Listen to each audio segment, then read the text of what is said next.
with Keegan, he's a 4, but he can possibly play the 3. I can see people doing that with him. And the thing that sticks out, I always look at is you want to look at consistency over the years. So when he played 18 minutes in his first year, right? He averaged 15. I mean, he shot 50% from field goal, and which is tough in 18 minutes. I mean, you're not playing the full 18 minutes the whole time. So that really kind of stuck out to me, is that he was already efficient. And then in your second year, being the person that is the focus on offense, every scouting report probably has a full paragraph about you, and average 23 points, 8 rebounds, and also shoot 55% from field goal and 38% from 3. Those things stick out to you immediately. And that's something that, that I like that he adds to the table, and defensively too. Something that I know has been something that you guys are really looking at with the Kings. Please, is dude. Defense. We have played defense in 16 years. Man, hey, you know what's funny too? Like, I look at the roster, like, even like, say Justin came back. I'm just saying, like, you guys have a lot of perimeter defense too as well. Like, and Harrison Barnes. I love Harrison, what he does in terms of like defense, and he spaces the floor out for you guys. He had some big moments for you guys this last season. So Keegan is a player that I know we keep trying to label guys that, oh yeah, he's going to be the 4, but he's a guy that also I feel like can play the 3, because there's situations where he can get to a step back, get back to the 3.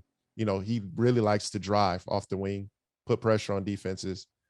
When you can do those things, you're not just in the paint the whole time. So yeah, that's why, it's tough.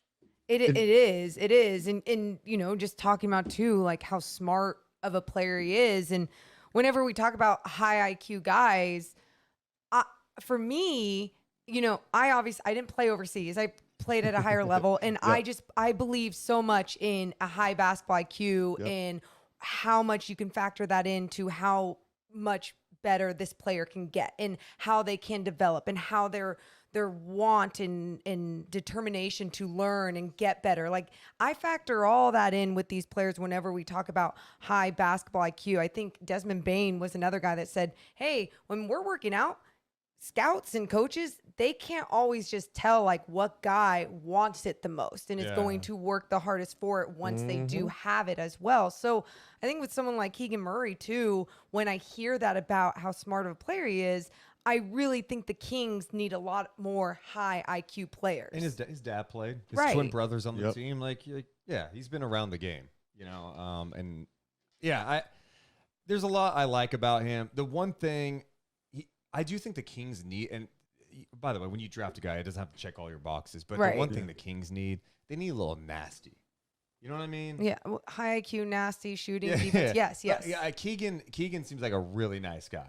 You know what I mean? I don't know if he's got that nasty in him. Do you know about that, Jordan? I think when you drive to the paint, he really likes getting to the drive. Okay. And 9 rebounds, it's tough not to be nasty. I mean, fair enough. And maybe I'm talking more vocally, and because you're right. Yeah. I mean, if he's in there mixing it up, he's getting to the rack. There's nasty in that. Yeah. That's fair.